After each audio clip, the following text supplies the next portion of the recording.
Good evening dear aspirants. Ananta IAS അക്കാഡമിയുടെ daily news analysis സെഷനിലേക്ക് എല്ലാവരെയും സ്വാഗതം ചെയ്യുകയാണ്. നമുക്ക് ഫസ്റ്റ് ആർട്ടിക്കിളിലേക്ക് പോകാം. First article is related to India US relation. India US റിലേഷനിലെ ടെക്നോളജിക്കൽ കോർപ്പറേഷൻ എന്ന് പറയുന്ന പാർട്ട് നമ്മൾ പ്രത്യേകം എടുത്ത് പഠിച്ചിട്ടുണ്ടായിരുന്നു. ഇന്ത്യ US റിലേഷൻ നമ്മൾ പറഞ്ഞത് ഓർക്കുന്നുണ്ടോ? നമ്മളുടെ കറണ്ട് അഫയേഴ്സിൽ ഡെയിലി ന്യൂസ് അനാലിസിസിൽ ഇതേ ക്ലാസ് റൂമിൽ ഇരുന്നുകൊണ്ട് തന്നെ നമ്മൾ ഡിസ്കസ് ചെയ്തിട്ടുണ്ട്. ഇപ്പോൾ അന്ന് ഞാൻ പറഞ്ഞിട്ടുണ്ടായിരുന്നു, വലിയ കോർപ്പറേഷനുകളൊന്നും ഇന്ത്യയും US തമ്മിലില്ല. ഇന്ത്യയും ഓസ്ട്രേലിയയും തമ്മിലില്ല. US അല്ല, ഓസ്ട്രേലിയ. ഓക്കെ, സോ കാരണം എന്താണ്? ഞാൻ അന്ന് പറഞ്ഞു, ക്രിക്കറ്റിലാണ് അവർ ഏറ്റവും വലിയ വൈരികളായിട്ട് കങ്കാരുക്കളെ അടിക്കണം എന്ന് പറഞ്ഞിട്ട് നിൽക്കുന്ന ഒരു പാർട്ട്ണർഷിപ്പ് ഇന്ത്യയും ഓസ്ട്രേലിയയും തമ്മിലുള്ളത്. അല്ലാണ്ട് വലിയ കോർപ്പറേഷനുകളൊന്നുമില്ല, എന്നാൽ വലിയ ബന്ധങ്ങളോ ശത്രുതകളോ ഒന്നുമില്ല. നമ്മളുടെ ഒരു ഗുഡ് പാർട്ട്ണർ തന്നെയാണ് ഓസ്ട്രേലിയ എന്ന് പറയുന്നത്. അതിന് ഉദാഹരണമുണ്ട്. ഏതാണ്? ക്വാഡ്രിലാറ്ററൽ അലയൻസ് അതിനൊരു ഉദാഹരണമായിട്ട് മാറിയിട്ടുണ്ട്. India, USA, then Japan and Australia, ഈ 4 പേരും കൂടി ചേർന്നിട്ടുള്ള ക്വാഡ്രിലാറ്ററൽ അലയൻസ് ഇതിന് ഉദാഹരണമാണ്. ദെൻ അവരുടെ പേരിൽ അല്ലെങ്കിൽ ഇതുമായി ബന്ധപ്പെട്ട് ഒരുപാട് മിലിറ്ററി എക്സർസൈസുകളൊക്കെ നടക്കുന്നുണ്ട്. ഏതാണ് ഏറ്റവും ബെസ്റ്റ് ആൻഡ് ഏറ്റവും പ്രൊമിനന്റ് ആയിട്ട് നിൽക്കുന്ന എക്സാമ്പിൾ? മലബാർ എക്സാമ്പിൾ ആണ്. മലബാർ എക്സർസൈസ് ആണ്. മലബാർ മിലിറ്ററി എക്സർസൈസ് ആണ്. ഓക്കെ, ഇതെല്ലാം നമ്മൾ മുന്നേ ഇന്ത്യ ഓസ്ട്രേലിയ റിലേഷനിൽ ഡിസ്കസ് ചെയ്തിട്ടുണ്ടായിരുന്ന ഒരു കാര്യമാണ്. അന്ന് ഞാൻ പറഞ്ഞൊരു കാര്യം ഉണ്ടായിരുന്നു, ഇന്ത്യയും ഓസ്ട്രേലിയയും തമ്മിലുള്ള റിലേഷനിൽ നമുക്ക് ഏറ്റവും കൂടുതൽ കോൺട്രിബ്യൂട്ട് ചെയ്യാൻ പറ്റുന്ന ഒരു പാർട്ട് എന്ന് പറഞ്ഞു കഴിഞ്ഞാൽ എനർജി ആൻഡ് ടെക്നോളജി റിലേഷൻസ് ആണ്. പെർട്ടിക്കുലർലി റിന്യൂവബിൾ എനർജിയുടെ ഒരു മേഖലയാണ്. എന്താണ് അതിന് കാരണം? ദ പ്രൊമിനന്റ് റീസൺ ഈസ് ഓസ്ട്രേലിയക്ക് ഹൈ റിച്ച് റിസർവുകൾ ഉണ്ട്. നിക്കൽ ആയിക്കോട്ടെ, കൊബാൾട്ട് ആയിക്കോട്ടെ, യുറേനിയം ആയിക്കോട്ടെ. യുറേനിയം ലോകത്തിൽ ഏറ്റവും കൂടുതൽ കാണപ്പെടുന്ന, യുറേനിയത്തിന്റെ ഡിസ്കഷനിൽ വന്നപ്പോൾ ഞാൻ പറഞ്ഞിട്ടുണ്ടായിരുന്നു, യുറേനിയം ലോകത്തിൽ ഏറ്റവും കൂടുതൽ കാണപ്പെടുന്നത് എവിടെയാണ്? ഓസ്ട്രേലിയ, കാനഡ എന്നീ രാജ്യങ്ങളിലാണ്.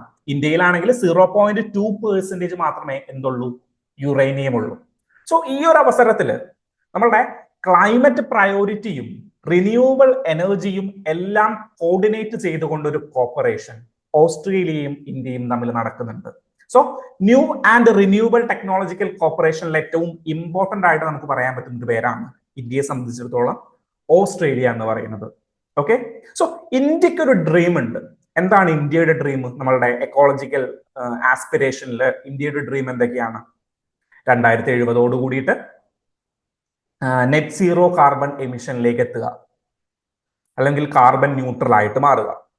ദെൻ 2030 കൂടിയിട്ട് 500 ജിഗാവാട്ട്, വിച്ച് മീൻസ് 5000 മെഗാവാട്ട് എന്ത് ക്രിയേറ്റ് ചെയ്യണം? 5000 ആണോ 50,000 ആണോ? 500 ജിഗാവാട്ട് എന്ന് പറയുമ്പോൾ 50,000 മെഗാവാട്ട്, അല്ലെങ്കിൽ 500 ജിഗാവാട്ട് എന്ത് ക്രിയേറ്റ് ചെയ്യണം? നമ്മളുടെ non fossil fuel energies create ചെയ്യണം. അതിന്റെ 50% സോളാർ എനർജിയിൽ നിന്ന് തന്നെ ആയിരിക്കണം. അതൊക്കെ കൊണ്ടാണ് നമ്മൾ എന്താണ് പ്രധാനമന്ത്രി സൂര്യ ഘർ യോജന എന്നൊക്കെ പറഞ്ഞ സ്കീമൊക്കെ ക്രിയേറ്റ് ചെയ്തിരിക്കുന്നത്. 50%, വിച്ച് മീൻസ് 250 ജിഗാവാട്ടും എവിടെ നിന്നായിരിക്കണം? നമ്മളുടെ സോളാർ എനർജിയിൽ നിന്നായിരിക്കണം. 500 ജിഗാവാട്ട് പെർട്ടിക്കുലർലി നോൺ ഫോസിൽ ഫ്യൂവൽസിൽ നിന്നായിരിക്കണം. യുറേനിയത്തിൽ നിന്നായിരിക്കും, അല്ലെങ്കിൽ നമ്മുടെ ന്യൂക്ലിയർ എനർജിയിൽ നിന്നായിരിക്കാം, വിൻഡ് എനർജി എന്നായിരിക്കാം, ഹൈഡൽ എനർജി എന്നായിരിക്കാം, ടൈഡ് എനർജി എന്നായിരിക്കാം. ഇങ്ങനെ ഡിഫറെന്റ് സെക്ടേഴ്സിൽ നിന്നായിരിക്കാം. എന്നാൽ ഇതില് 50%, ഈ 500 ജിഗാവാട്ടിൽ 50% എന്തിൽ നിന്നായിരിക്കണം? റിന്യൂവബിൾ എനർജീസിൽ നിന്നായിരിക്കും. റിന്യൂവബിൾ പെർട്ടിക്കുലർലി സോളാർ എനർജിയിൽ നിന്നായിരിക്കണം. ഓക്കെ, ഇതാണ് ഇന്ത്യയുടെ ഒരു വിഷൻ.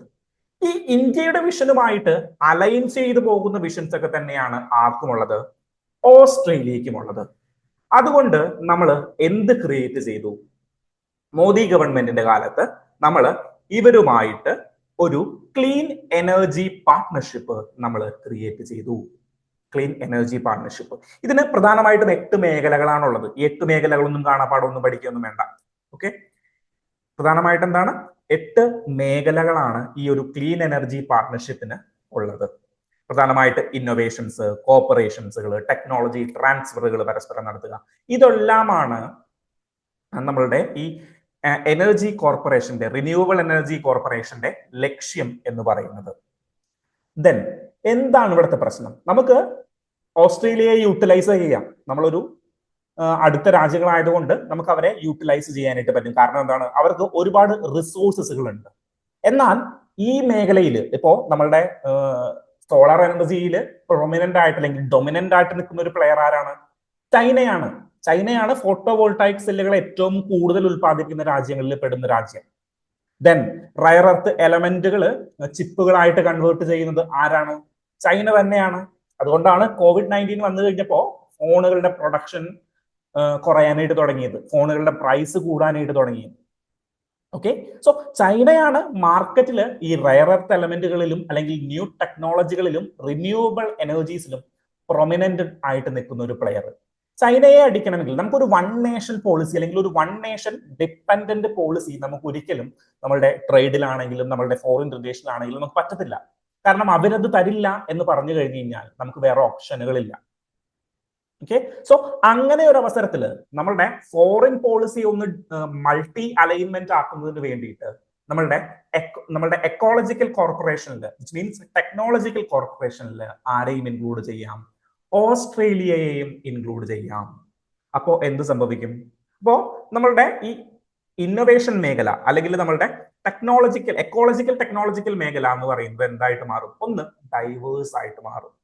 ആ ഒരു പ്രവർത്തനത്തിന് വേണ്ടിയാണ് India Australia renewable energy partnership എന്ന് പറയുന്ന എഗ്രിമെന്റ് സൈൻ ചെയ്തിരിക്കുന്നത്. ഓക്കെ, സോ സോളാർ ഫോട്ടോവോൾട്ടായിക് സെല്ലിലേക്ക് വേണ്ടിയിട്ടുള്ള നമ്മളുടെ ഇന്നോവേഷൻസ്, ടെക്നോളജിക്കൽ ട്രാൻസ്ഫേഴ്സ്, ഇങ്ങനെയുള്ള കാര്യങ്ങൾ. ഇപ്പോ ഓസ്ട്രേലിയയെ സംബന്ധിച്ച് നോക്കുകയാണെങ്കിൽ ഓസ്ട്രേലിയക്ക് ഒരു റിസോഴ്സസുകൾ ഉണ്ട്, റെയർ എർത്ത് എലമെന്റുകളിൽ റിസോഴ്സസ് ഉണ്ട്. പക്ഷേ ഇതിനെ ക്യാപ്ചർ ചെയ്യാനായിട്ട് ഇവർക്ക് സാധിച്ചിട്ടില്ല. വലിയ മെക്കനൈസേഷൻ കൊണ്ട് അല്ലെങ്കിൽ വലിയ രീതിയിലുള്ള മെഷീനറികൾ കൊണ്ട് ഇതെല്ലാം മൈൻ ചെയ്തെടുക്കാനായിട്ട് ഇവർക്ക് സാധിച്ചിട്ടില്ല. അതിന് ഇന്ത്യയുടെ ഹ്യൂമൻ റിസോഴ്സ് കോർപ്പറേഷൻസ് ട്രാൻസ്ഫർ ചെയ്ത് കഴിഞ്ഞ് കഴിഞ്ഞാൽ സാധ്യമാകില്ലേ? സാധ്യമാകും. സോ അങ്ങനെയുള്ള ടെക്നോളജിക്കൽ കോർപ്പറേഷൻസ് നമുക്ക് സാധിക്കണം. ദെൻ ഗ്രീൻ ഹൈഡ്രജൻ, പുതിയ യുഗത്തിന്റെ ഫ്യൂവൽ എന്താണ്? ഗ്രീൻ ഹൈഡ്രജൻ തന്നെയായിരിക്കും. സോ അതില് ഏർലി കോർപ്പറേഷൻസ് നടത്താനായിട്ട് സാധിക്കണം. Then supply chain development, to way investment. ഇന്ത്യയിൽ മാത്രമല്ല ഇൻവെസ്റ്റ്മെന്റ് വരുന്നേ, പകരം എന്താണ്, നമ്മളുടെ എവിടെയും കൂടി വന്നം, ഓസ്ട്രേലിയയിലും ഇൻവെസ്റ്റ്മെന്റ് വന്നം, അവിടെ ഹൈ മെഷീനറീസ് വന്നം, എന്നാൽ മാത്രമേ അവർക്ക് അത് മൈൻ ചെയ്തെടുക്കാനായിട്ട് പറ്റുകയുള്ളൂ. സോ അങ്ങനെ ഒരു ടു വേ ഇൻവെസ്റ്റ്മെന്റ് ആണ് നമ്മളുടെ ഈ ഇന്ത്യ ഓസ്ട്രേലിയ റിന്യൂവബിൾ എനർജി പാർട്ട്ണർഷിപ്പിൽ നമ്മൾ എന്ത് ചെയ്യുന്നത്, ഉദ്ദേശിക്കുന്നത്. ഇതിനൊരു 8 സെക്ടർ ഉണ്ട്. ഇപ്പോൾ to way investment, multi investment, അങ്ങനെ പറഞ്ഞിട്ട് ഡിഫറെന്റ് 8 സെക്ടേഴ്സ് ഉണ്ട്. സോ അതൊന്ന് നിങ്ങൾ നോക്കിയിരിക്കുക. സോ ഇതാണ് ഈ ഒരു ഡിസ്കഷന്റെ ആകെ തുക എന്ന് പറയുന്നത്. ഓക്കെ, അങ്ങനെയാണെങ്കിൽ നമുക്ക് സെക്കൻഡ് ആർട്ടിക്കിളിലേക്ക് പോകാം. Second article is related to editorial സെക്ഷനിലെ 2ാമത്തെ ആർട്ടിക്കിൾ ആണ്. ഇൻഫ്ലേഷൻ റിലേറ്റഡ് ആയിട്ടുള്ള ഒരു ആർട്ടിക്കിൾ ആണ്. എന്തെങ്കിലും നിങ്ങൾക്ക് എക്സ്പ്ലെയിൻ ചെയ്തു തരണോ? നിങ്ങളിപ്പോ ഇത് പഠിച്ചു, സ്ഥിരം ഇന്ന ദിവസമാകുമ്പോൾ ഇൻഫ്ലേഷൻ റിലേറ്റഡ് ആയിട്ടുള്ള ഒരു കാര്യം ന്യൂസിൽ വരും. അപ്പോൾ ഞാൻ എക്കോണമിയിലെ ഇൻഫ്ലേഷൻ റിവൈസ് ചെയ്യാനായിട്ട് പ്രാപ്തരായിരിക്കുന്ന ഒരാളായിട്ട് മാറിയിട്ടുണ്ട്. അങ്ങനെയാണെങ്കിൽ ഇന്നലത്തെ കണക്കൊന്ന് നോക്കിയേ. 1.54% റീറ്റെയിൽ ഇൻഫ്ലേഷൻ എത്രയാണ്? 1.54%. 99 മന്ത് ലോ. 99 മന്ത് എന്ന് പറയുമ്പോൾ എത്രയായി? 6-8 വർഷത്തെ, 8 വർഷമില്ല, 7 വർഷത്തെ എന്തോ ലോയിലാണ് 99 മന്ത്സ് എന്ന് പറഞ്ഞു കഴിഞ്ഞാൽ. സോ റീറ്റെയിൽ ഇൻഫ്ലേഷൻ 2ൽ താഴെ വന്നിരിക്കുകയാണ്. Is it good or bad? എന്താ തോന്നുന്നേ? ഇൻഫ്ലേഷൻ പഠിച്ചപ്പോൾ ഞാൻ പറഞ്ഞിട്ടുണ്ട്, ഇൻഫ്ലേഷൻ ഗുഡ് ആണോ ബാഡ് ആണോ? 2ൽ താഴെ ഇൻഫ്ലേഷൻ വന്നിരിക്കുന്നു. നല്ലതാണോ ചീത്തയാണോ? അത്ര നല്ലതല്ല. കാരണം എന്താണ്? കാരണം ചെറിയൊരു ഇൻഫ്ലേഷൻ എക്കോണമിയിൽ വേണം. ഫോർ എക്സാമ്പിൾ, നിങ്ങളൊരു കോഴിമുട്ട വ്യാപാരിയാണെന്ന് വിചാരിക്കുക. ഓക്കെ, നിങ്ങളൊരു കോഴിമുട്ട വ്യാപാരിയാണ്. നിങ്ങൾ 2010 കോഴിമുട്ട വിൽക്കാനായിട്ട് ആരംഭിച്ചു. അതായത് 15 വർഷം മുന്നേ 2010 നിങ്ങൾ കോഴിമുട്ട വിൽക്കാനായിട്ട് ആരംഭിച്ചു. അന്ന് ഒരു കോഴിമുട്ടയ്ക്ക് 2 രൂപയാണ് കിട്ടിക്കൊണ്ടിരുന്നത് നിങ്ങളുടെ പ്രോഫിറ്റ്. 2025 ഒരു കോഴിമുട്ട വിറ്റിരുന്നത് അല്ലെങ്കിൽ നിങ്ങളുടെ പ്രോഫിറ്റ് 2 രൂപയാണെങ്കിൽ നിങ്ങൾ ആ പരിപാടിക്ക് നിൽക്കുമോ? ഒരു ഇൻക്രിമെന്റ് വേണ്ടേ? അത് സപ്ലൈ സൈഡിലും വേണം, ഡിമാൻഡ് സൈഡിലും വേണം. നിങ്ങൾ ജോലി എടുക്കുന്ന ഒരാളാണ്. 2010 നിങ്ങൾ 1000 രൂപയ്ക്കാണ് അല്ലെങ്കിൽ 1 ലക്ഷം രൂപയ്ക്കാണ് നിങ്ങൾ വർക്ക് ചെയ്തുകൊണ്ടിരുന്നത്. ദെൻ 2025 ആയി കഴിഞ്ഞപ്പോഴും നിങ്ങൾ 1,00,000 രൂപയ്ക്ക് തന്നെയാണ് വർക്ക് ചെയ്യുന്നതെങ്കിൽ നിങ്ങൾ ആ വർക്ക് ഇഷ്ടപ്പെടില്ല, അല്ലെങ്കിൽ ആ വർക്ക് പിന്നെ ചെയ്യാനായിട്ട് നിങ്ങൾ മുതിരില്ല. കാരണം എന്താണ്? എനിക്ക് ഇൻക്രിമെന്റ് ഇല്ല, എനിക്കൊരു എന്താണ് പുരോഗതി ഇല്ല എന്ന് തോന്നും. സോ സപ്ലൈ സൈഡിൽ നോക്കുകയാണെങ്കിൽ ചെറിയ ഇൻഫ്ലേഷനുകൾ വേണം. അതുകൊണ്ടാണ് RBIയുടെ ഇൻഫ്ലേഷൻ ടാർഗറ്റിംഗ് എത്ര വെച്ചിരിക്കുന്നത്? 4+or-2 അല്ലെ? RBIയുടെ ഇൻഫ്ലേഷൻ ടാർഗറ്റിംഗ് എത്രയാണ്? 4+or-2. 4 എത്ര വരെ പോകാം? മിനിമം 2 വരെ പോകാം. എത്ര വരെ കൂടാം? 6 വരെ കൂടാം. കുഴപ്പമില്ല, 6-നുള്ളിലാണെങ്കിൽ നമുക്ക് പിടിച്ചു നിർത്താനായിട്ട് പറ്റും.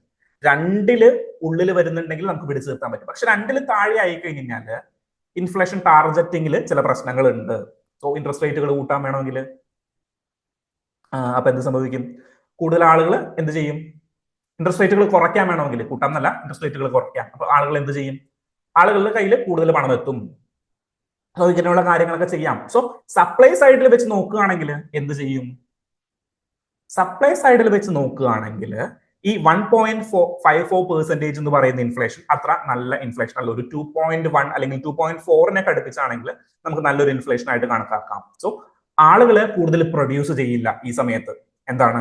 അവർക്ക് വലിയ റിട്ടേൺസ് കിട്ടുന്നില്ല. ഇൻഫ്ലേഷൻ 1.45-ന്റെ അടുത്താണ്. സോ ആളുകൾക്ക് കൂടുതൽ റിട്ടേൺ കിട്ടുന്നില്ല. സപ്ലൈ സൈഡിലുള്ള ആളുകൾ ഇപ്പൊ എന്താണോ പ്രൊഡക്റ്റ് ഇവിടെ ഉള്ളത് അത് തന്നെ വിറ്റ് തീർക്കാനായിട്ട് നോക്കും. കൂടുതൽ പ്രൊഡ്യൂസ് ചെയ്യില്ല. കൂടുതൽ പ്രൊഡ്യൂസ് ചെയ്തില്ല എങ്കിൽ എന്ത് സംഭവിക്കും? കൂടുതൽ പ്രൊഡ്യൂസ് ചെയ്തില്ല എങ്കിൽ കൂടുതൽ എംപ്ലോയ്മെന്റ് ക്രിയേറ്റ് ചെയ്യപ്പെടില്ല. കൂടുതൽ എംപ്ലോയ്മെന്റ് ക്രിയേറ്റ് ചെയ്യപ്പെട്ടില്ലെങ്കിൽ എന്ത് സംഭവിക്കും? റിയൽ വേജ് കുറയും. റിയൽ വേജ് കുറഞ്ഞു കഴിഞ്ഞാൽ എന്ത് സംഭവിക്കും? നമ്മളുടെ കയ്യിൽ പൈസ ഉണ്ടാവില്ല, നമുക്ക് പുതിയ സാധനങ്ങൾ വാങ്ങിക്കാനായിട്ട് പറ്റില്ല. അപ്പൊ എന്ത് സംഭവിക്കും? മാർക്കറ്റ് ഒരു റിസഷനിലേക്ക് പോകും. സോ ഇങ്ങനെയാണ് രണ്ട് സംഭവിച്ചു കഴിഞ്ഞാലും റിസഷനും പോകും സംഭവിക്കും. അതിനെയാണല്ലോ സൈക്കിൾ എന്ന് പറയുന്നത്. ഓക്കെ, സോ അങ്ങനെ ഒരു സിസ്റ്റത്തിലേക്ക് സപ്ലൈ സൈഡിൽ നിന്ന് പോകാനായിട്ടുള്ള സാധ്യതയുണ്ട്. സോ അതൊരു നല്ല ഇമ്പാക്റ്റ് അല്ല എന്ന് മനസ്സിലാക്കിയിരിക്കുക. ഇവിടെ എഴുതിയിട്ടുണ്ട് എന്താണ്? The inflation is repeatedly coming in below the mark. Consistently low inflation means the supply is comfortably outstripping the demand. എന്താ എഴുതിയിരിക്കുന്നത്? The supply is comfortably outstripping the demand. കൂടുതലായിട്ട് എന്താണ് കൂടുതലായിട്ട് പ്രൊഡക്ട്സുകൾ മാർക്കറ്റിലേക്ക് എത്തുകയാണ്, അത് വാങ്ങിക്കാനായിട്ട് ആളില്ല. സോ അതിങ്ങനെ കെട്ടിക്കിടക്കുന്നു. സോ അതുവഴി എന്ത് ക്രിയേറ്റ് ചെയ്യുന്നു? ഇൻഫ്ലേഷൻസ് ചുരുങ്ങുന്നു. ഓക്കെ, കൂടുതൽ പ്രൊഡക്റ്റുകൾ വരുന്നു. അതിനെന്ത് പറയും? കോസ്റ്റ് പുഷ് ഇൻഫ്ലേഷൻ എന്ന് പറയുമ്പോൾ, അല്ലെങ്കിൽ എന്താണ് ഡിമാൻഡ് പുൾ ഇൻഫ്ലേഷൻ എന്ന് പറയും. ഇങ്ങനെയുള്ളതിനെ സപ്ലൈ സൈഡിൽ നിന്ന് വരുന്നതിനെ എന്താ പറയുന്നത്? കോസ്റ്റ് പുഷ് ഇൻഫ്ലേഷൻ എന്നാ പറയുന്നത്. സോ ഇവിടെ ഇൻഫ്ലേഷൻ ഇല്ല, ഇൻഫ്ലേഷൻ കുറഞ്ഞു വരികയാണ്. ഓക്കെ, സോ അവിടെ ഒരു കോസ്റ്റ് പുഷ് ഇൻഫ്ലേഷൻ ഇല്ല. വേണമെങ്കിൽ ഇവരെല്ലാവരും ഒരു കാർട്ടലായിട്ട് പ്രവർത്തിച്ച്, ഫോർ എക്സാമ്പിൾ എന്താണ്, കോഴിമുട്ട വ്യാപാരികൾ എല്ലാവരും കാർട്ടലായിട്ട് പ്രവർത്തിച്ചിട്ട് കുറച്ച് നാള് ഈ കോഴിമുട്ട വ്യാപാരം നിർത്തിവെക്കുകയാണ്. സോ എന്ത് സംഭവിക്കും? കോഴിമുട്ടയുടെ വില ഇൻക്രീസ് ചെയ്യും. കാരണം എന്താണ്?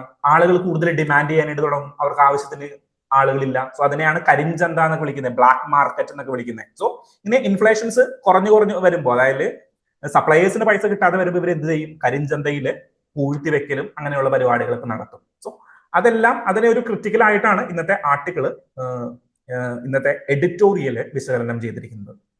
ഓക്കെ, സോ അതൊന്ന് ഓർത്ത് വെച്ചിരിക്കുക. അങ്ങനെയാണെങ്കിൽ നമുക്ക് നെക്സ്റ്റ് ആർട്ടിക്കിളിലേക്ക് പോകാം. Next article is related to India's tractor policy, അല്ലെങ്കിൽ ഇന്ത്യസ് ട്രാക്ടർ ഇൻഡസ്ട്രി. ലോകത്തില് ഏറ്റവും കൂടുതൽ ട്രാക്ടേഴ്സ് പ്രൊഡ്യൂസ് ചെയ്യുന്ന ഒരു രാജ്യമാണ് ഇന്ത്യ. ഞെട്ടിയോ നിങ്ങൾ? ലോകത്തെ ഏറ്റവും കൂടുതൽ tractors, 29% of the global share tractors produce ചെയ്യുന്നത് ഇന്ത്യയിൽ നിന്നാണ്. ഇന്ത്യ ഇത്ര ഗംഭീരമായ രാജ്യമാണല്ലേ. അതെ, ട്രാക്ടേഴ്സിന്റെ കാര്യത്തിൽ ഇന്ത്യ വളരെ മികച്ചതായിട്ടുള്ള ഒരു രാജ്യമാണ്. പെർട്ടിക്കുലർലി നോക്കുകയാണെങ്കിൽ മഹീന്ദ്രയുടെയൊക്കെ ട്രാക്ടേഴ്സ് എന്ന് പറഞ്ഞു കഴിഞ്ഞാൽ ടോപ്പ് നോച്ച് ആയിട്ടുള്ള ട്രാക്ടേഴ്സുകളാണ്. സോ ലോകത്ത് ഇതിന് ഒരു എക്സ്പോർട്ട് മാർക്കറ്റ് ഇന്ത്യയുടെ കമ്പനീസിന് ഉണ്ട്. എന്നാൽ കഴിഞ്ഞ ദിവസം ഒരു കണക്ക് പുറപ്പെടുവിച്ചു. കഴിഞ്ഞ ദിവസം അല്ല, കുറെ നാളുകളായിട്ട് ഈ കണക്കുള്ളതാണ്. അതായത് ഇന്ത്യൻ ട്രാക്ടേഴ്സ് എമിറ്റ് ചെയ്യുന്ന പൊല്യൂഷൻസ്,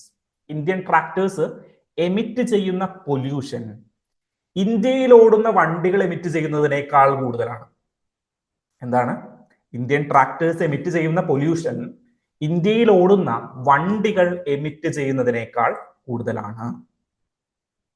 അതൊരു പ്രോബ്ലം അല്ലേ? അതൊരു പ്രോബ്ലമാണ്. സോ ഇവിടെ പറയുന്നത്, ഈ ഒരു ഓപ്പൺ എഡിറ്റോറിയലിൽ പറയുന്നത് എന്താണെന്ന് വെച്ച് കഴിഞ്ഞാൽ, നമ്മളുടെ ഈ ട്രാക്ടേഴ്സിന്റെ പ്രൊഡക്ഷൻ അല്ലെങ്കിൽ ട്രാക്ടേഴ്സ് എൻവിറോൺമെന്റൽ പോളിസിക്ക് അനുസൃതമായിട്ട് ബിൽഡ് ചെയ്ത് കഴിഞ്ഞു കഴിഞ്ഞാൽ എന്താണ്, അവരുടെ എക്സ്പോർട്ട് കുറയുകയല്ല, എക്സ്പോർട്ട് കൂടും. അതിന് 2 എക്സാമ്പിളും കൂടി പറയുന്നുണ്ട്. അത്രയേ ഉള്ളൂ ഈ ഒരു ഡിസ്കഷൻ. ഓക്കെ, സോ ആദ്യം മനസ്സിലാക്കുക, ഇന്ത്യയാണ് ട്രാക്ടേഴ്സ് പ്രൊഡ്യൂസ് ചെയ്യുന്നതിൽ ഏറ്റവും വലിയ രാജ്യം. സോ GS3 പേപ്പറിൽ അഗ്രികൾച്ചറൽ എന്ന് പറയുന്ന സബ്സെക്ഷനിൽ നിങ്ങൾക്ക് ഒരു ക്വസ്റ്റ്യൻ ചോദിച്ചു കഴിഞ്ഞാൽ, അഗ്രികൾച്ചർ റിലേറ്റഡ് ആയിട്ട് ഒരു ക്വസ്റ്റ്യൻ ചോദിച്ചു കഴിഞ്ഞാൽ, ടെക്നോളജി റിലേറ്റഡ് ആയിട്ട് ക്വസ്റ്റ്യൻ ചോദിച്ചു കഴിഞ്ഞാൽ എഴുതാലോ, ഈ ഒരു ആൻസർ എഴുതാലോ. സോ എങ്ങനെ എൻവിറോൺമെന്റുമായിട്ട് ഇതിനെ കണക്ട് ചെയ്യും? ട്രാക്ടേഴ്സ് ഇന്ത്യയിൽ ഓടുന്ന വെഹിക്കിൾസിനേക്കാളും കൂടുതൽ എന്ത് പ്രൊഡ്യൂസ് ചെയ്യുന്നുണ്ട്? എൻവിറോൺമെന്റൽ പൊല്യൂഷൻസ് അല്ലെങ്കിൽ ഫോസിൽ ഫ്യൂവൽസ് പ്രൊഡ്യൂസ് ചെയ്യുന്നുണ്ട്. ഓക്കെ, അതൊരു പ്രോബ്ലമാണ്. ദെൻ ഇപ്പോ നമ്മുടെ ബൈക്കുകളുടെയും കാറുകളുടെയും കാര്യത്തിലാണെങ്കിൽ നമ്മൾ എന്ത് എൻവിറോൺമെന്റൽ സ്റ്റാൻഡേർഡ് ആണ് അല്ലെങ്കിൽ എന്ത് റെഗുലേഷൻസ് ആണ് നമ്മൾ ഫോളോ ചെയ്യുന്നത്? ഭാരത് സ്റ്റേജ് അല്ലെങ്കിൽ BS4, BS5, BS6 കേട്ടിട്ടില്ലേ നിങ്ങൾ? സോ ഈ BS6 സ്റ്റാൻഡേർഡുകൾ, BS4 സ്റ്റാൻഡേർഡുകൾ, BS5 സ്റ്റാൻഡേർഡുകൾ എന്താണ്? അതൊരു റെഗുലേഷൻസ് ആണ്. നിങ്ങളുടെ കപ്പാസിറ്റി അല്ലെങ്കിൽ ഈ ഒരു വെഹിക്കിള് എത്ര പൊല്യൂട്ട് ചെയ്യുന്നു അതിനനുസരിച്ചിട്ടുള്ള സ്റ്റാൻഡേർഡുകളെയാണ് BS സ്റ്റാൻഡേർഡ് എന്ന് പറയുന്നത്, അല്ലെങ്കിൽ ഭാരത് സ്റ്റേജ് സ്റ്റാൻഡേർഡ്സ് എന്ന് പറയുന്നത്. ട്രാക്ടറുകളുടെ കേസിൽ കറന്റ് ഇപ്പോഴും നമ്മളുടെ മോസ്റ്റ് ഓഫ് ദ ട്രാക്ടേഴ്സും BS4 സ്റ്റാൻഡേർഡ് അനുമാനിക്കുന്ന ട്രാക്ടേഴ്സുകൾ മാത്രമാണ്. ഓക്കെ, BS4 സ്റ്റേജിലേക്ക് മാത്രമേ നമ്മളുടെ ട്രാക്ടേഴ്സുകൾ ഇതുവരെ എത്തിയിട്ടുള്ളൂ. ദെൻ കഴിഞ്ഞ GST റിഫോർമേഷനിൽ GST 2.0യിൽ ട്രാക്ടേഴ്സിന്റെ ഗുഡ്സ് ആൻഡ് സർവീസ് ടാക്സ് നമ്മൾ എന്ത് ചെയ്തു? 5% നമ്മൾ ലിമിറ്റ് ചെയ്തു. എത്ര ശതമാനം? 5% ലിമിറ്റ് ചെയ്തു. സോ ട്രാക്ടേഴ്സ് പ്രൊഡക്ഷൻസ് വീണ്ടും കൂടും, ഒരുപാട് ഹൈ ചെയ്യും ട്രാക്ടേഴ്സ് പ്രൊഡക്ഷൻ. അപ്പോ എന്ത് സംഭവിക്കും?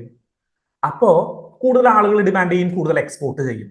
സോ ഇതിനോട് അലൈൻ ചെയ്തിട്ട് നമ്മളുടെ എൻവിറോൺമെന്റൽ പോളിസീസ് അല്ലെങ്കിൽ എൻവിറോൺമെന്റൽ റെഗുലേഷൻസ് കൂടി നമ്മൾ വെച്ച് കഴിഞ്ഞാൽ നമ്മളുടെ എക്സ്പോർട്ട് വീണ്ടും കൂടും. അതിന് 2 എക്സാമ്പിൾ പറയുന്നുണ്ട്. ഒന്ന് യൂറോപ്പിലെ ബെൽജിയത്തിലെ എക്സാമ്പിൾ ആണ്. ബെൽജിയത്തിൽ എന്താ സംഭവിച്ചതെന്ന് കഴിഞ്ഞാൽ, ബെൽജിയം യൂറോപ്പിന്റെ സ്റ്റാൻഡേർഡ്സിന് അനുസൃതമായിട്ട് അവരുടെ ട്രാക്ടേഴ്സിനെ മാറ്റി കഴിഞ്ഞപ്പോൾ ഒരുപാട് പുതിയ മാർക്കറ്റുകൾ, കാരണം യൂറോപ്പ് എന്ന് പറഞ്ഞു കഴിഞ്ഞാൽ പെർട്ടിക്കുലർലി എന്താണ് സസ്റ്റൈനബിൾ ഡെവലപ്മെന്റിന് വേണ്ടിയിട്ടും എൻവിറോൺമെന്റൽ പ്രൊട്ടക്ഷന് വേണ്ടിയിട്ടും നിലകൊള്ളുന്ന കൺട്രീസ് അല്ലേ. സോ അതിന് വേണ്ടിയിട്ട് ഇവർ എന്ത് ചെയ്തു? ഈ ബെൽജിയം നമ്മളുടെ ഈ ട്രാക്ടേഴ്സ് പോളിസീസ് മാറ്റി കഴിഞ്ഞപ്പോൾ അല്ലെങ്കിൽ ട്രാക്ടേഴ്സ് റെഗുലേഷൻസ് മാറ്റി കഴിഞ്ഞപ്പോൾ അവർക്ക് പുതിയ മാർക്കറ്റുകൾ തുറന്നു കിട്ടി. First example Belgium. Second example India itself. നമ്മുടെ ബ്രസീലിൽ എന്ത് ചെയ്തു എന്ന് വെച്ച് കഴിഞ്ഞാല് അവിടുത്തെ എൻവിറോൺമെന്റൽ റെഗുലേഷൻസ്, പുതിയ എൻവിറോൺമെന്റൽ റെഗുലേഷൻസ് ബ്രസീലിൽ കൊണ്ടുവന്നു. സോ പല പ്ലെയേഴ്സ് ബ്രസീലിലേക്ക് എക്സ്പോർട്ട് ചെയ്യുന്നുണ്ടായിരുന്നു എന്ത്? നമ്മളുടെ പ്രൊഡക്റ്റുകൾ. അപ്പോ ഇന്ത്യയുടെ ട്രാക്ടേഴ്സ് ബ്രസീലിന്റെ എൻവിറോൺമെന്റ് പോളിസിയുമായിട്ട് അലൈൻ ചെയ്യുന്നതായതുകൊണ്ട് ബാക്കിയുള്ള മാർക്കറ്റ് പ്ലെയേഴ്സിനെ തടഞ്ഞു മാറ്റിക്കൊണ്ട് അല്ലെങ്കിൽ തട്ടി മാറ്റിക്കൊണ്ട് ഇന്ത്യക്ക് അവിടെ ഒരു മുൻകൈ കിട്ടാനായിട്ട് സാധിച്ചു. ഓക്കെ, സോ ഇന്ത്യയുടെ തന്നെ എക്സാമ്പിൾ, ഇന്ത്യയും ബ്രസീലുമായിട്ടുള്ള എക്സാമ്പിളിൽ ഇന്ത്യയുടെ എക്സാമ്പിൾ അവിടെ കിടക്കുന്നുണ്ട്. ദെൻ ബെൽജിയത്തിന്റെ ഒരു എക്സാമ്പിൾ ഉണ്ട്. ഈ 2 എക്സാമ്പിൾ എടുത്ത് നോക്കിക്കഴിഞ്ഞാലും എന്താണ്, ഇന്ത്യയുടെ റെഗുലേഷൻസ് അല്ലെങ്കിൽ എക്കോളജിക്കൽ റെഗുലേഷൻസിന് അലൈൻ ചെയ്തുകൊണ്ട് ട്രാക്ടേഴ്സിനെ നമ്മൾ മാറ്റി കഴിഞ്ഞു കഴിഞ്ഞാൽ പുതിയ പുതിയ മാർക്കറ്റുകൾ തുറന്നു കിട്ടുന്നതായിട്ട് നമുക്ക് കാണാനായിട്ട് സാധിക്കും. ഓക്കെ, സോ അതിനനുസൃതമായിട്ട് നമ്മൾ മാറ്റി കഴിഞ്ഞു കഴിഞ്ഞാൽ എൻവിറോൺമെന്റിലുള്ള നമ്മളുടെ റെസ്പോൺസിബിലിറ്റിയും മാറും, നമ്മളുടെ പ്രൊഡക്ഷൻസും നമ്മളുടെ എക്സ്പോർട്ടും ഇൻക്രീസ് ചെയ്യുകയും ചെയ്യും. സോ അത്രയും മാത്രമാണ് ഈ ഒരു ഡിസ്കഷനിൽ പറഞ്ഞിരിക്കുന്നത്. ഓക്കെ, സോ നെക്സ്റ്റ് ചാർട്ടുകളിലേക്ക് പോയി കഴിഞ്ഞാൽ ടെക്സ്റ്റ് ആൻഡ് കോണ്ടെക്സ്റ്റ് സെക്ഷനിൽ നമ്മൾ എന്താണ് എക്കണോമിക്സിലെ നൊബേൽ പ്രൈസിനെ കുറിച്ചിട്ടാണ് പറഞ്ഞിരിക്കുന്നത്. എന്തെങ്കിലും പറയണുണ്ടോ ഞാൻ? ഇല്ല. കാരണം എന്താണ്, ഇന്നലെ ഡിസ്കസ് നമ്മൾ ഡീറ്റെയിൽ ആയിട്ട് ചെയ്തിട്ടുണ്ടായിരുന്നു. സോ ഇന്നലെ നമ്മൾ ഡിസ്കസ് ചെയ്തൊരു കാര്യം ഇന്ന് ടെക്സ്റ്റ് ആൻഡ് കോണ്ടെക്സ്റ്റ് സെക്ഷനിൽ വന്നിരിക്കുകയാണ്. ഈ പിക്ചർ തന്നെയാണ് ഞാൻ ഇന്നലെ നമ്മളുടെ സ്ലൈഡുകളിൽ യൂസ് ചെയ്തിട്ടുണ്ടായിരുന്നത്. ഓർക്കുന്നുണ്ടോ? ഓക്കെ, ക്രിയേറ്റീവ് ഡിസ്ട്രക്ഷൻ എന്ന് പറയുന്ന ഒരു കാര്യമൊക്കെ പറയുന്നു. സോ ഇന്നോവേഷൻ വേണം. പലരും പറയാണ് എന്താ, ടെക്നോളജിക്കൽ ഗ്രോത്ത് ആണ് ക്യാപിറ്റലിസത്തിന് മുതൽക്കൂട്ടായിരിക്കുന്ന ഒരു കാര്യം എന്ന് പറയുമ്പോൾ ഇവിടെ നൊബേൽ ലോറേറ്റ്സുകൾ തെളിയിച്ചിരിക്കുന്നത് എന്താണ്? ഇന്നോവേഷൻസ് വേണം, ടെക്നോളജികൾ വേണം. എംഗൽസ് പോസ് എന്ന് പറയുന്നത് ഇതിനായിട്ട് കണക്ട് ചെയ്യാനായിട്ട് പറ്റില്ല കേട്ടോ. പക്ഷെ ഞാൻ നിങ്ങൾക്ക് മനസ്സിലാകാൻ വേണ്ടിയിട്ട് പറഞ്ഞതാണ്. എന്താണ് എംഗൽസ് പോസ് എന്നൊരു ഡിസ്കഷൻ നമ്മൾ മുന്നേ നടത്തിയിട്ടുണ്ടായിരുന്നു. സോ ഇങ്ങനെയാണ് നമ്മൾ നമ്മളുടെ കറന്റ് അഫയേഴ്സിനെ കണക്ട് ചെയ്യുന്നത്. എംഗൽസ് പോസ് എന്ന് പറയുന്ന ഒരു കാര്യം കറന്റ് അഫയേഴ്സ് മാഗസിൻ വായിക്കുന്ന ഒരാൾക്ക് കിട്ടില്ല. 100% ഷുവർ. അവർക്ക് വേറെ സോഴ്സുകളിൽ നിന്ന് ചിലപ്പോൾ കിട്ടാം. പക്ഷേ കറന്റ് അഫയേഴ്സ് മാഗസിൻ പഠിക്കുന്ന ഒരാളെ സംബന്ധിച്ചിടത്തോളം അവരുടെ മെയിൻസ് ആൻസർ റൈറ്റിങ്ങുകൾ ഫ്രെയിം ചെയ്യുമ്പോൾ എംഗൽസ് പോസിന്റെ ഒരു എക്സാമ്പിൾ ഒന്നും ചിലപ്പോൾ അവർക്ക് കിട്ടിയെന്ന് വരില്ല. ഓക്കെ, സോ അതാണ് നമ്മൾ കറന്റ് അഫയേഴ്സിന്റെ ഒരു ഉപയോഗം. കറന്റ് അഫയേഴ്സ് നമ്മൾ പ്രിലിംസ് പാസ്സാകാനായിട്ടോ മെയിൻസ് പാസ്സാകാനായിട്ടോ വായിക്കുന്ന ഒരു കാര്യമല്ല നമ്മുടെ ന്യൂസ് പേപ്പർ എന്ന് പറഞ്ഞു കഴിഞ്ഞാൽ. നിങ്ങൾ നിങ്ങളുടെ ഒരു ജീവിതത്തിന്റെ പാർട്ടാക്കിയിട്ട് ഇതിനെ മാറ്റുക. രാവിലെ ന്യൂസ് പേപ്പർ കിട്ടിയില്ലെങ്കിൽ നിങ്ങൾക്ക് എന്തോ സംഭവിക്കുന്നത് പോലെയൊക്കെ തോന്നണം, അല്ലെങ്കിൽ ന്യൂസ് പേപ്പർ വായിക്കാൻ പറ്റിയില്ലെങ്കിൽ എന്തെങ്കിലും സംഭവിക്കുന്നത് പോലെയൊക്കെ തോന്നണം. എന്നാൽ മാത്രമേ നിങ്ങളൊരു അത് UPSC ക്ലിയർ ആവുന്നോ ക്ലിയർ ആവാതിരിക്കുമോ എന്നൊന്നുമല്ല. നിങ്ങൾ നമ്മുടെ ചുറ്റിലും നടക്കുന്ന കാര്യങ്ങളിൽ ഒരു പേഴ്സ്പെക്റ്റീവ് ഉണ്ടാക്കി എടുക്കുക എന്നുള്ളത് ഏറ്റവും ഇമ്പോർട്ടന്റ് ആയിട്ടുള്ള ഒരു കാര്യമാണ്. ഓക്കെ, സമയം കളയുന്നില്ല. അപ്പോൾ എക്കോണമിക് ഗ്രോത്ത് എന്താണ്, ഇന്നോവേഷൻ എങ്ങനെ ഹെൽപ്പ് ചെയ്യുന്നു എന്നുള്ളതാണ് നമ്മുടെ നൊബേൽ പ്രൈസിന്റെ ഉദാഹരണം. സോ ഇവിടെ ഞാനൊരു പേര് കൂടിയിട്ട് ആഡ് ചെയ്തിട്ടുണ്ടായിരുന്നു. 2023 നൊബേൽ ലോറേറ്റ് ആണ് ക്ലൗഡിയ ഗോഡ്ലിൻ. സോ വുമൺസ് പേഴ്സ്പെക്റ്റീവുകളിൽ മെയിൻസ് ആൻസർ റൈറ്റിങ്ങുകൾ എഴുതുമ്പോൾ ഈ മാമിന്റെ പേരുകൾ കോട്ട് ചെയ്യാം. മാം പറഞ്ഞത് എന്താണെന്ന് വെച്ച് കഴിഞ്ഞാല് നമ്മളുടെ വുമൺസിന്റെ ലേബർ ഫോഴ്സ് പാർട്ടിസിപ്പേഷൻ അല്ലെങ്കിൽ എംപ്ലോയ്മെന്റ് പാർട്ടിസിപ്പേഷൻ ഹിസ്റ്റോറിക്കലി നോക്കുകയാണെങ്കിൽ ഒരു യു ഷേപ്ഡ് കർവിലാണ് വരുന്നത്. അഗ്രികൾച്ചറൽ മേഖലയിൽ അല്ലെങ്കിൽ എന്താണ് അഗ്രേറിയൻ എക്കോണമിയിൽ നമ്മളുടെ ക്യാപിറ്റലിസം വരുന്നതിന് മുൻപേ കൂടുതൽ ഫെമിനൈസേഷൻ ഓഫ് അഗ്രികൾച്ചർ ഉണ്ടായിരുന്നു. അഗ്രികൾച്ചറിൽ ഫെമിനിൻ ആളുകൾ ഉണ്ടായിരുന്നു. ദെൻ ഇൻഡസ്ട്രിയലൈസേഷൻ വന്നു കഴിഞ്ഞപ്പോ ഈ ഫെമിനൈസേഷൻ അവിടെ കുറയുകയാണ് ഉണ്ടായത്. ദെൻ വീണ്ടും സർവീസ് സെക്ടറിന്റെ ഗ്രോത്ത് വന്നു. 1970 ശേഷം ഇന്റർനെറ്റ് കണ്ടുപിടിച്ചു. സർവീസ് സെക്ടറിന്റെ ഗ്രോത്ത് വന്നു കഴിഞ്ഞപ്പോൾ എന്ത് സംഭവിച്ചു? വീണ്ടും നമ്മളുടെ ലേബർ ഫോഴ്സിലേക്ക് എംപ്ലോയ്മെന്റിലേക്ക് വുമൺസിന്റെ പാർട്ടിസിപ്പേഷൻ കൂടി. അങ്ങനെ വുമൺസിന്റെ പാർട്ടിസിപ്പേഷൻ ഒരു യു ഷേപ്ഡ് കർവിലേക്കാണ് ആര് കാണിച്ചിരിക്കുന്നത്? നമ്മളുടെ ക്ലൗഡിയ ഗോൾഡിൻ എന്ന് പറയുന്ന ആള് കാണിച്ചിരിക്കുന്നത്. സോ നമ്മളുടെ വുമൺസ് റിലേറ്റഡ് ആയിട്ട് social justice, society and social ജസ്റ്റിസിലൊക്കെ ആൻസർ റൈറ്റിംഗുകൾ ചെയ്യുമ്പോൾ ക്ലൗഡിയ ഗോൾഡിനെ കോട്ട് ചെയ്യുക, നൊബേൽ ലോറേറ്റ് ഓഫ് 2023 എന്ന് ക്ലൗഡിയ ഗോൾഡിനെയൊക്കെ കോട്ട് ചെയ്ത് കഴിഞ്ഞാൽ അഡീഷണൽ മാർക്കുകൾ കിട്ടും. ഓക്കെ, സോ ഓർത്തിരിക്കുമ്പോൾ ഇടക്കൊന്ന് കോട്ട് ചെയ്തേക്കുക. നൊബേൽ ലോറേറ്റുകളെയൊക്കെ ഇടക്കിടക്ക് അങ്ങോട്ട് കോട്ട് ചെയ്തേക്കുക. വെറുതെ നമ്മളെന്തോ വലിയ സംഭവം എന്ന് വിചാരിക്കട്ടെ. Then next article is related to microplastic. Microplastic high threat ആയിട്ട് മാറിക്കൊണ്ടിരിക്കുകയാണ്. എന്താണ് മൈക്രോ പ്ലാസ്റ്റിക്? മൈക്രോ പ്ലാസ്റ്റിക് അല്ലെങ്കിൽ മൈക്രോ ബീഡുകൾ എന്ന് പറഞ്ഞു കഴിഞ്ഞാൽ ചെറിയ കണികകളായിട്ടുള്ള പ്ലാസ്റ്റിക്കുകളാണ്. 7 മില്ലിമീറ്ററുകളിൽ 5 മില്ലിമീറ്റർ ഡയാമീറ്ററിൽ താഴെയുള്ള എന്തിനെയാണ്? പ്ലാസ്റ്റിക്കുകളെയാണ് മൈക്രോ പ്ലാസ്റ്റിക്കുകൾ എന്ന് പറയുന്നത്. നിങ്ങൾ ഈ ലോഷൻസ് ഒക്കെ കണ്ടിട്ടുണ്ടാവും. അതായത് നിങ്ങളുടെ മുഖത്ത് പുരട്ടുന്ന ഫേസ് വാഷ്, കൈ കഴുകുന്ന എന്താണ് നമ്മുടെ ഹാൻഡ് സാനിറ്റൈസർ അല്ല, ഹാൻഡ് വാഷ് എന്ന് പറയുന്ന സാധനം. ദെൻ നമ്മൾ പാത്രം കഴുകുന്ന പ്രൊഡക്റ്റുകൾ ഉണ്ട്. ഇതിലൊക്കെ ആഡ് ചെയ്തിരിക്കുന്ന ചില പ്രൊഡക്റ്റുകളാണ് ഈ മൈക്രോ പ്ലാസ്റ്റിക് അല്ലെങ്കിൽ മൈക്രോ ബീഡ് എന്ന് പറയുന്നത്. ഇത് നമ്മുടെ എൻവിറോൺമെന്റിന് ഹൈലി പൊല്യൂഷൻസ് ക്രിയേറ്റ് ചെയ്യുന്ന അല്ലെങ്കിൽ ഹൈലി ഡിസ്ട്രക്ഷൻസ് ക്രിയേറ്റ് ചെയ്യുന്ന ചില പാർട്ടിക്കിളുകളാണ്. ഓക്കെ, സോ അതിന്റെ ഒരു ഡിസ്കഷനാണ് ഇന്നത്തെ ലാസ്റ്റ് പേജുകളിൽ വന്നിരിക്കുന്നത്. Microplastic pollution, threat to use estuarine fisheries, human consumptions. So Goa base ചെയ്തുകൊണ്ടാണ് ഒരു സ്റ്റഡി ഇവിടെ നടത്തിയിരിക്കുന്നത്. അഴിമുഖങ്ങളിൽ എന്താണ് മൈക്രോ പ്ലാസ്റ്റിക്കുകളുടെ അളവ് കൂടുതലാണ്. അപ്പൊ മൈക്രോ പ്ലാസ്റ്റിക്കുകളുടെ അളവ് കൂടുതലായി കഴിഞ്ഞാൽ 2 എക്കോളജിക്കൽ ടേംസ് നിങ്ങൾക്ക് ഐഡന്റിഫൈ ചെയ്യാനായിട്ട് പറ്റും. ഏതാണ്? Bio accumulation and bio magnification. എന്താണ് ബയോ അക്യുമുലേഷൻ? ബയോ അക്യുമുലേഷൻ എന്ന് പറഞ്ഞു കഴിഞ്ഞാൽ ഒരു ഔട്ട്സൈഡ് പാർട്ടിക്കിൾ അല്ലെങ്കിൽ ഒരു വിഷാംശം എന്ത് ചെയ്യുന്നു? ഒരു ഫുഡ് ചെയിനിലെ ആദ്യത്തെ ആള് കഴിക്കുന്നു, രണ്ടാമത്തെ ആളുകളിലേക്ക് ട്രാൻസ്ഫർ ചെയ്യുന്നു. ദെൻ ഏറ്റവും ഹയസ്റ്റ് ആയിട്ടുള്ള ആളുകളിൽ അത് കൂടി നിൽക്കുന്നു. ഇതിനെയാണ് ബയോ അക്യുമുലേഷൻ ചെയ്യുക. ഒരാളില് അക്യുമുലേറ്റ് ചെയ്ത് പോകുന്നു. അതിന് നമ്മൾ എക്സാമ്പിൾ പറയുമായിരുന്നു. എവിടെയായിരുന്നു? നമ്മളുടെ മീനമാത ഡിസാസ്റ്റർ, മെർക്കുറി ഡിസാസ്റ്റർ ഇൻ ജപ്പാനിലെ ഫിഷുകളിൽ എന്താണ് മെർക്കുറി കണ്ടന്റ് കിട്ടുകയും അത് ആളുകൾ കഴിക്കുകയും അതുവഴി ആളുകളിലേക്ക് മനുഷ്യരിലേക്ക് ബയോ അക്യുമുലേഷൻ നടത്തുന്നു എന്ന ഒരു എക്സാമ്പിൾ നമ്മൾ പഠിപ്പിക്കുമായിരുന്നു. ഇനി മുതൽ ആ എക്സാമ്പിൾ പഠിപ്പിക്കേണ്ട, നമ്മളുടെ ഗോവൻ തീരത്തേക്ക് പോയാൽ മതി. ഗോവൻ തീരത്ത് എന്തുണ്ട്? ഗോവൻ തീരത്ത് മാത്രമല്ല കേട്ടോ, നമ്മളുടെ എല്ലാ തീരങ്ങളിലും ഈ മൈക്രോ പ്ലാസ്റ്റിക്കുകളുടെ ഒരു പൊല്യൂഷൻ നിലനിൽക്കുന്ന ഒരു ത്രട്ടാണ്. ഓക്കെ, സോ അത് ഏറ്റവും ഇമ്പോർട്ടന്റ് ആയിട്ടുള്ള ഒരു ആർട്ടുകളാണ്, അല്ലെങ്കിൽ ഏറ്റവും ഇമ്പോർട്ടന്റ് ആയിട്ടുള്ള എക്കോളജി ആൻഡ് എൻവിറോൺമെന്റിൽ ഏറ്റവും ഇമ്പോർട്ടന്റ് ആയിട്ടുള്ള ഒരു ആർട്ടുകളാണ്. സോ എന്താണ് മൈക്രോ പ്ലാസ്റ്റിക്കുകൾ? മൈക്രോ പ്ലാസ്റ്റിക് എന്ന് പറഞ്ഞാൽ ചെറിയ പ്ലാസ്റ്റിക്കുകൾ, മൈക്രോ ബീഡുകൾ പ്രധാനമായിട്ടും എവിടെയാണ്?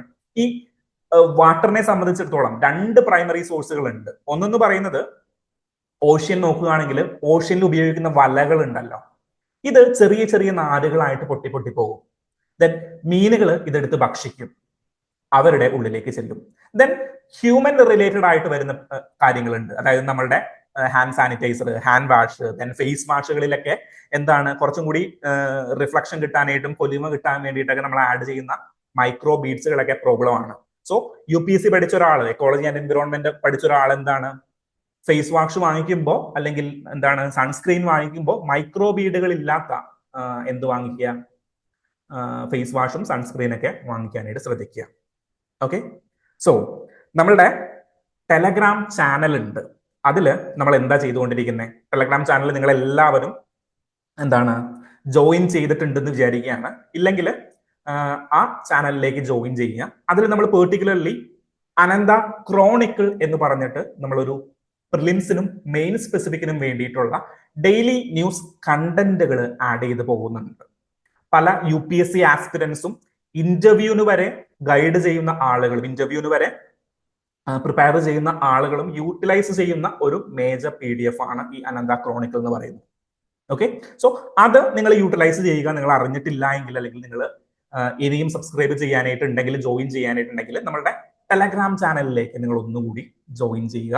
അതില് ഡെയിലി PYQs നമ്മൾ പോസ്റ്റ് ചെയ്യാറുണ്ട്. നിങ്ങൾ കാണാറുണ്ടെന്ന് വിചാരിക്കുന്നു. പലരും ഒരുപാട് പേര് അത് ചെയ്യാറുണ്ട്, ഒരുപാട് പേര് സജഷൻസ് ആഡ് ചെയ്യാറുണ്ട്. ഓക്കെ, സോ ഡെയിലി PYQs അതും എന്താണ് ക്യൂസ് രൂപത്തിൽ, പോളുകളുടെ രൂപത്തിൽ നിങ്ങൾക്ക് ലഭിക്കുന്ന ഒരു പ്ലാറ്റ്ഫോമാണ് നമ്മളുടെ അനന്തയുടെ ടെലഗ്രാം ചാനൽ. സോ അത് കൂടിയിട്ട് നിങ്ങളൊന്ന് യൂട്ടിലൈസ് ചെയ്യുക. നിങ്ങൾക്ക് ബെറ്റർ പ്രിപ്പറേഷന്റെ ഒരു ബെറ്റർ സ്റ്റേജിൽ നിങ്ങൾക്ക് യൂട്ടിലൈസ് ചെയ്യാനായിട്ട് പറ്റും. Then one more thing I need to add is related to അനന്തയുടെ വീക്ക്ലി ടെസ്റ്റുകളെ കുറിച്ചിട്ടാണ്. നിങ്ങൾക്ക് ആർക്കെങ്കിലും നിങ്ങൾ പഠിച്ചതുമായി ബന്ധപ്പെട്ടിട്ട് വീക്ക്ലി ടെസ്റ്റ് സീരീസുകൾ ചെയ്യണം, അല്ലെങ്കിൽ വീക്ക്ലി ടെസ്റ്റുകൾ ചെയ്യണം എന്നുണ്ടെങ്കിൽ, അത് യൂണിറ്റ് ടെസ്റ്റുകളായിരിക്കും, ചെറിയ ചെറിയ ടെസ്റ്റുകളായിരിക്കും. അത് ചെയ്ത് നിങ്ങളുടെ കണ്ടന്റ് ഒന്നും കൂടി ഉറപ്പിക്കണം എന്നുണ്ടെങ്കിൽ നമ്മളുടെ അനന്ത IAS അക്കാഡമിയുടെ വാട്സപ്പ് നമ്പറിലേക്ക് നിങ്ങൾ ജസ്റ്റ് ഒന്ന് മെസ്സേജ് അയക്കുകയോ വിളിക്കുകയോ ചെയ്യുക. അപ്പോൾ നിങ്ങൾക്ക് ഫ്രീ ആയിട്ട് തന്നെ നമ്മളുടെ ടെസ്റ്റുകൾ എടുക്കാനായിട്ട് സാധിക്കും. നമ്മളുടെ വീക്ക്ലി ടെസ്റ്റുകൾ, നമ്മളുടെ റിവിഷൻ ടെസ്റ്റുകൾ നിങ്ങൾക്ക് എടുക്കാനായിട്ട് സാധിക്കും. അത് അനന്ത IAS അക്കാഡമിയുടെ എന്താണ് അക്കാഡമിക് സിലബസുമായിട്ട് അലൈൻ ചെയ്തിട്ടാണ് നമ്മൾ ഈ ടെസ്റ്റുകൾ ഇട്ടിരിക്കുന്നത്. നമ്മളുടെ പ്രിലിംസ് കംസ് മെയിൻസ് ബാച്ചിന് വേണ്ടിയിട്ടും നമ്മുടെ സീനിയേഴ്സ് ബാച്ചിന് വേണ്ടിയിട്ടുള്ള സ്റ്റുഡൻസിന് വേണ്ടിയിട്ടാണ് പെർട്ടിക്കുലർലി ടെസ്റ്റുകൾ ഇട്ടിരിക്കുന്നത്. സോ അത് നിങ്ങൾക്ക് ഫ്രീ ആയിട്ട് ആക്സസ് ചെയ്യാനായിട്ടും നിങ്ങൾക്ക് അതിന്റെ അനാലിസിസുകൾ ആക്സസ് ചെയ്യാനായിട്ടുമുള്ള ഒരു ഓപ്പർച്യൂണിറ്റി അനന്ത IAS അക്കാഡമി തരുന്നുണ്ട്. സോ ആർക്കെങ്കിലും യൂസ്ഫുൾ ആവുമെങ്കിൽ അതും കൂടിയിട്ട് നിങ്ങൾ യൂട്ടിലൈസ് ചെയ്യാനായിട്ട് ശ്രമിക്കുക.